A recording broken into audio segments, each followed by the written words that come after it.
மோடிக்கும் பயப்பட மாட்டேன் ஈடிக்கும் பயப்படணும்னு சொல்றாங்கன்னா 2011ஆம் ஆண்டு மார்ச் மாசம் ஈடி ரைடு எங்க நடந்துச்சுன்னு உங்களுக்கு எல்லாம் தெரியும். அப்ப காங்கிரஸ் ஆட்சி நடந்துச்சு, அதுல கூட்டணி இருந்தாங்க. மேல ஈடி ரைடு நடக்கும்போது கீழே பேச்சுவார்த்தை நடந்தது. அன்னையிலிருந்து அன்னைக்கே அநேகமா உதயநிதி ஸ்டாலின் மதிப்புக்குரிய துணை முதலமைச்சர் அவர்கள் கொஞ்சம் சின்ன வயசுல இருந்திருப்பாருன்னு நினைக்கிறேன். அதனால அந்த வயசுல இருந்து பயம் இன்னைக்கு அவர் ஈடிக்கு அந்த பயம் இன்ன வரை இருக்கு. இன்னொரு தம்பி பேர் விக்ரம் ரஜு இன்னொருத்தர் அவங்க எல்லாம் எதுக்கு லண்டனுக்கு பயந்து போகணும், இங்கே இருக்க வேண்டியதானே. அவங்களுக்கு இப்போது எங்களுடைய கூட்டணியை பார்த்து பயம் வந்திருப்பது உண்மைதான். பொதுக்குழு நடத்துறது வந்து அவங்களுடைய உரிமை, இருக்கு அவங்களுடைய கட்சியுடைய பொதுக்குழு, அதுக்கு எதுக்கு சம்பந்தம் சார். மோடிக்கும் பயப்பட மாட்டேன் ஈடிக்கும் பயப்பட மாட்டேன்னு சொல்லி உதயநிதி ஸ்டாலின் தொடர்ந்து பேசிட்டு வர்றாரு. நான் அதான் இப்ப சொன்னேன், மோடிக்கும் பயப்பட மாட்டேன் ஈடிக்கும் பயப்படணும்னு சொல்றாங்கன்னா 2011ஆம் ஆண்டு மார்ச் மாசம் ஈடி ரைடு எங்க நடந்துச்சுன்னு உங்களுக்கு எல்லாம் தெரியும். அப்ப காங்கிரஸ் ஆட்சி நடந்துச்சு, அதுல கூட்டணி இருந்தாங்க. மேல ஈடி ரைடு நடக்கும்போது கீழே பேச்சுவார்த்தை நடந்தது. அன்னையிலிருந்து அன்னைக்கே அநேகமா உதயநிதி ஸ்டாலின் மதிப்புக்குரிய துணை முதலமைச்சர் அவர்கள் கொஞ்சம் சின்ன வயசுல இருந்திருப்பாருன்னு நினைக்கிறேன். அதனால அந்த வயசுல இருந்து பயம் இன்னைக்கு அவர் ஈடிக்கு அந்த பயம் இன்ன வரை இருக்கு. அது மட்டும் இல்ல, பயம் இல்லைன்னாக்கி ரித்தீஷும் இன்னொரு தம்பி பேர் விக்ரம் ரஜு இன்னொருத்தர் அவங்க எல்லாம் எதுக்கு லண்டனுக்கு பயந்து போகணும், இங்கே இருக்க வேண்டியதானே. அநேகமா இங்கதான் இருக்காருன்னு நினைக்கிறேன் அந்த ரித்தீஷ் அவருடைய நண்பர்கள். அவருடைய நண்பர்கள் அவர் கூட கூட்டிட்டு அலையலாம்ல, பயம் இல்லைல்ல.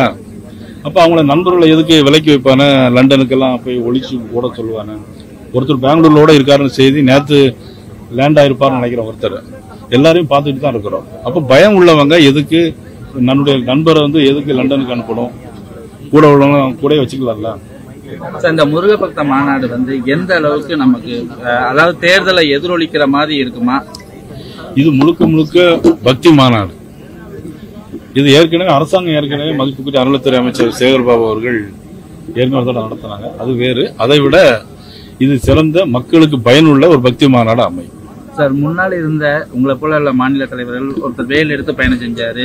அடுத்து வந்து என் மக்கள் என் மண் சொல்லிட்டு பயணம் செஞ்சாங்க.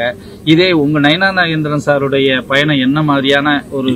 என்னுடைய பயணம் நான் ஏற்கனவே இப்ப சொல்லியிருக்கேன். அவர் வேல் யாத்திரை நடத்தினாரு. மதிப்புக்குரிய எங்களது அன்பு தம்பி அண்ணாமலை அவர்கள் நடைபயண யாத்திரை நடத்தினாங்க. என்னுடைய யாத்திரை என்பது சட்டமன்றத்தை நோக்கி இப்படி எல்லா சட்டமன்ற உறுப்பினர்லாம் கூட்டிட்டு அங்க சட்டமன்றத்துக்கு யாத்திரையா போறதுதான் எங்களுடைய யாத்திரை.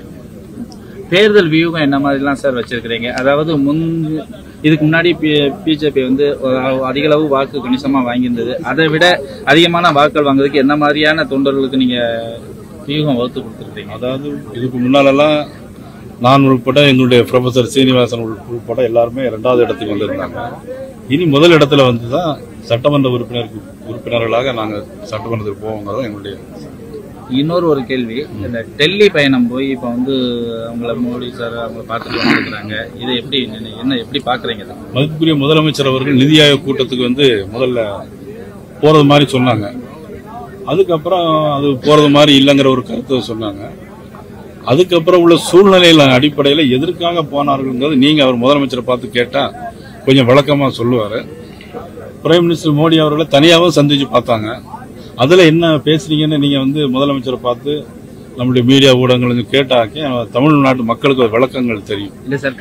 நீங்க கேட்கிற விளக்கம் உட்பட அந்த விளக்கம் நமக்கு இல்ல. கடிதமே எழுதிட்டு இருந்தவர் இப்ப நேரில் பார்க்கறதுனால ஈடிக்காக போய் பார்த்திருப்பாங்க அப்படின்னு சொல்லி சில ஊடகங்கள் பேசிட்டு இருக்காங்க, சமூகர்கள் பேசிட்டு இருக்காங்க. என்னுடைய எண்ணம் அதுவா தான் இருக்கும்னு நினைக்கிறேன்.